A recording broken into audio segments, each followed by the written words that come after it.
So we're coming at you a little too late for Thanksgiving to help you with this beer. But this is a cranberry blonde, so make a note for yourself because you'll want to make this next year, sometime in probably October, early October. Now, it may surprise you to know this, but we actually watch other YouTubers, and this is a recipe that I blatantly stole from Flora Brewing. And I'll go ahead and post a link down there. I'll have the recipe I used because I found her recipe in the notes was a little different from what she was saying. So I kind of meshed them together and came up with this. But yeah, it's you know what? I quite liked it. I'll warn you, after it fermented out and I had it kegged and carbonated, I don't think I dealt with the pectin very well. I put in a pectin enzyme and her measurements were drops. And the enzyme I had was a powder. Oh. So, and I put it in there before fermentation, but I don't know if it quite took care of all the pectin, whatever the compound is called. I think it's pectin. Yeah. So I don't think it took care of all the pectin. And the first, I would say 2 or 3 pints were really kind of bitter, and it was more of a tart cranberry bitterness, like maybe something from the skin. Oh yeah. Yeah, but after that, it mellowed out. I particularly get a bunch of lemon on it in the finish, especially. Yeah. I was expecting a little bit more cranberry in the nose, like much. Yeah. And just a little bit in the flavor.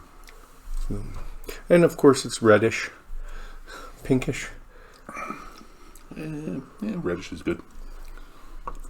But it's pretty tasty. Yeah. And it's only, I think it's like 5%, 4.8. 5.9%. Yeah. So it's not quite a session beer, maybe on the edge of a session beer. Yeah, that's pushing it. But with a belly full of turkey, yeah. I mean, maybe it'd be okay. And the recipe is, so the recipe malt bill isn't too terribly bad. It's about 6 pounds, 4 ounces of pale ale, 2-row, just American malt. 6 pounds, 4 ounces of Pilsner. And my rule, if it's got Pilsner, it's a 90-minute boil. And then it has 1 pound, 4 ounces of white wheat malt. The strange thing that I found was it has 1.5 ounces of Motueka hops, which I had never heard of until I watched the video. And I was actually surprised that fermentation's had them. Yeah. And then that's at 60 minutes. And then at 10 minutes, it gets 4.46 ounces of Motueka and 0.7 ounces of lemon zest at 5 minutes. And I don't think she didn't specify where the cranberries go in, but I took the cranberries, and I should have some footage here, and I mashed them up real good, pureed them, and put them in a grain bag, and I put the grain bag into the boil at, I think, 15 minutes. And if I'm wrong, I'll put it down here, but boiled it up, and then I left it in there when I chilled it, and I left it in there when I drained the mash tun. So this way I don't get all the skins and stuff outside of the bag. Interesting. Okay.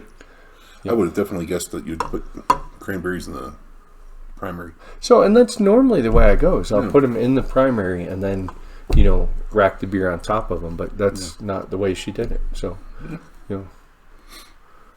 Interesting. And she's the Martha Stewart of homebrewing. Yeah, I was just thinking, well, Florida is it? But she knows what she's talking about. Yeah, she's a very good brewer.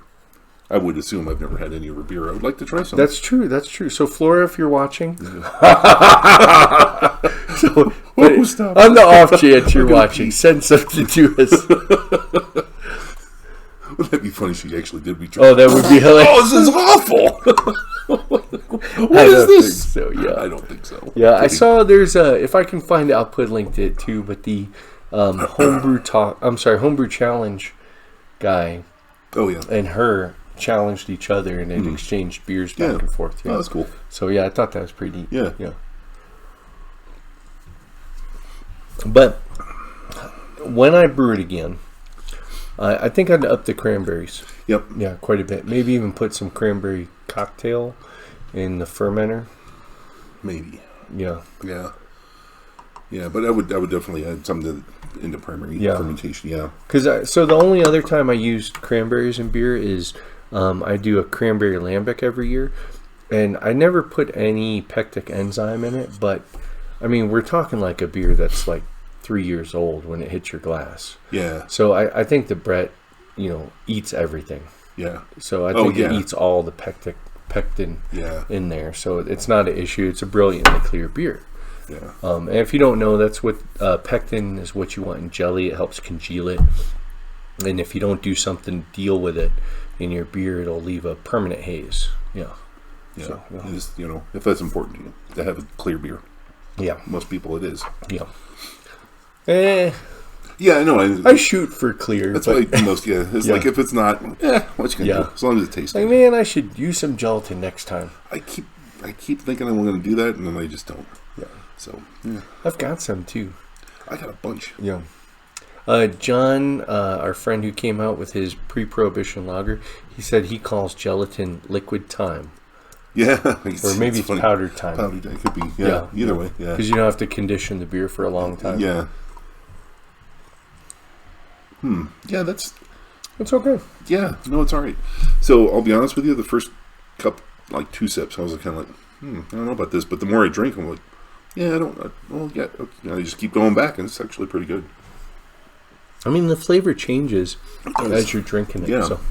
Because now I'm starting to know I've had a glass of this, and I've had a chance to have it build up my tongue. Now I'm starting to get a little bit of the cranberry, some of the lemon that you were talking about, and it's a surprising amount of hops. What was the alpha acid on the hops? Do you remember?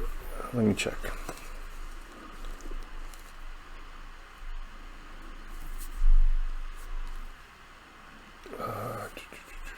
4.3%. Wow, really? So they're not a terribly high alpha acid hop, but I mean, it had 32 IBUs, so it's way out of the style. The style. Where does that go? No, the style's like 15 to 28, 28 being the top end. For a blonde? Yeah. But you put in like 5 ounces, yeah. That's a lot. Yeah, the 4.5 ounces were, or 4.2 ounces were, 4.46 ounces were at 10%, or at 10 minutes. So, I mean, you're not going to get a lot of bitterness out of that. No, you're not. That's for sure. And I don't know, I'm not familiar with that hop, so maybe they don't have, I don't know what their flavor profile is. So. Yeah, they're tropical. Well, hang on, let's look them up. Okay, so according to Yakima Valley Hops, it has a fresh tropical lime flavor and aroma that can be incorporated into a number of styles.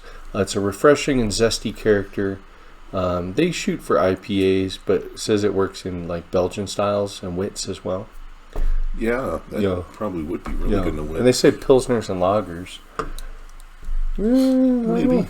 I could see that because, I bet in what is that, International Pale Lager, whatever category like Corona is in, put a bunch of that in there, get that lime Corona flavor.